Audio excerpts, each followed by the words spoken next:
Here come Miami again. Here comes Lionel Messi once more. Messi! আমন্ত্রণ জানাচ্ছি পল্লী টিভির খেলাধুলা বিষয়ক নিয়মিত অনুষ্ঠান পল্লী স্পোর্টসে।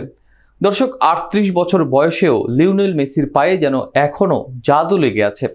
গোল করছেন, ম্যাচ জেতাচ্ছেন, আর এবার শোনা যাচ্ছে ইন্টার মায়ামির সঙ্গেই আরও এক মৌসুম থাকতে যাচ্ছেন ফুটবল জাদুকর। মেসির বর্তমান চুক্তি শেষ হবে চলতি বছরের ডিসেম্বরেই। তবে আর্জেন্টাইন সংবাদ মাধ্যম টিওআইসি স্পোর্টস জানিয়েছে, মেসি ও ইন্টার মায়ামির মধ্যে চুক্তি নবায়নের আলোচনায় অগ্রগতি হচ্ছে এবং উভয় পক্ষই ইতিবাচক মনোভাব দেখাচ্ছে। নতুন চুক্তি অনুযায়ী 2026 সালের ডিসেম্বরে যুক্তরাষ্ট্র, মেক্সিকো ও কানাডায় অনুষ্ঠেয় বিশ্বকাপ পর্যন্ত মায়ামিতেই খেলবেন মেসি। আন্তর্জাতিক ফুটবলে এটি হতে পারে মেসির শেষ বিশ্বকাপ, আর সেটি তিনি খেলবেন ক্লাব ফুটবলের ইন্টার মায়ামির খেলোয়াড় হিসেবে। এই ভাবনাই উন্মাদনায় ফেলেছে সমর্থকদের। চলতি মৌসুমে মায়ামির হয়ে দুর্দান্ত পারফর্ম করেছেন মেসি। সম্প্রতি মন্ট্রিয়ালের বিপক্ষে জোড়া গোল করে আবারও প্রমাণ করেছেন বয়স তার শুধুই মাত্র একটি সংখ্যা।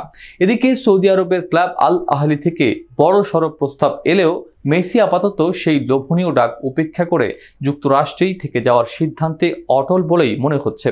এছাড়াও মেসির প্রিয় সতীর্থ রদ্রিগো ডি পলকেও দলে নিতে চায় inter Miami.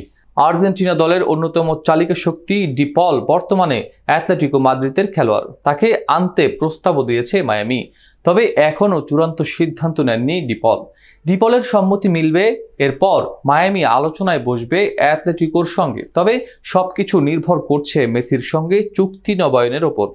CONCACAF champions league ও ক্লাব বিশ্বকাপে মাঝামাঝি পর্যায়ে বিদায় নেওয়ার পর এখন মায়ামির সামনে রয়েছে MLS এর বাকি অংশ এবং জুলাইয়ের শেষ দিকে শুরু হওয়া লিগস কাপ। বর্তমানে দলটি ইস্টার্ন কনফারেন্স 6ষ্ঠ স্থানে রয়েছে। সব মিলিয়ে বলা যায়, নতুন এক বিশ্বকাপ স্বপ্নের পথে পুরনো এক বন্ধুত্ব আর ভালোবাসার ক্লাবে থেকেই এগিয়ে চলেছেন লিওনেল মেসি।